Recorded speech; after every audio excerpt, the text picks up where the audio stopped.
নেদারল্যান্ডসের হ্যাগে অনুষ্ঠিত এবারের ন্যাটো সম্মেলনকে ইতিহাসের সবচেয়ে ব্যয়বহুল বলা হচ্ছে।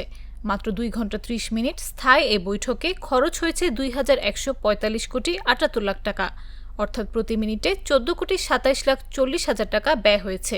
এত বিপুল ব্যয় নিয়ে ইউরোপ জুড়ে চলছে তীব্র সমালোচনা।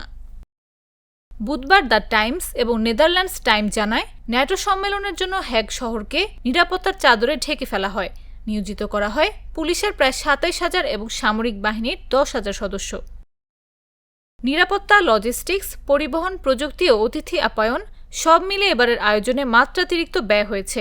সম্মেলনের প্রধান আলোচ্য বিষয় ছিল ইরান ইসরায়েল সংঘাত, ইউক্রেন যুদ্ধ, রাশিয়ার হুমকি এবং ন্যাটো সদস্য রাষ্ট্রগুলোর প্রতিরক্ষা বাজেট বাড়ানোর পরিকল্পনা।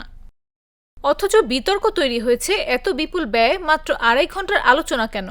স্থানীয় সংবাদ মাধ্যমগুলো জানায়, পুরো আয়োজনের মোট সময় ছিল মাত্র ১৫০ মিনিট। ন্যাটো সম্মেলনের এমন ব্যয়বহুল আয়োজন নিয়ে ইউরোপ জুড়ে সাধারণ মানুষের মধ্যে অসন্তোষ ছড়িয়ে পড়েছে। ডাচ সংসদের কিছু সদস্য প্রশ্ন তোলেন, এই অর্থ কি স্বাস্থ্য, শিক্ষার মতো খাতে ব্যয় করা যেত না? সামাজিক যোগাযোগ মাধ্যমেও জনসাধারণের প্রতিক্রিয়া ছিল চোখে পড়ার মতো। অনেকেই লিখেছেন, মাত্র ২.৫ ঘন্টায় এত অর্থ ব্যয়, অথচ আলোচনার ফল কি তা কেউ জানে না। যদিও আয়োজকেরা বলছেন, বর্তমান বৈশ্বিক নিরাপত্তা হুমকি মোকাবেলায় ন্যাটোর ঐক্য ও প্রতিশ্রুতি বিশ্ববাসীকে জানানো গুরুত্বপূর্ণ ছিল। এ ব্যয় প্রতিরক্ষা বিনিয়োগ, অপচয় নয়।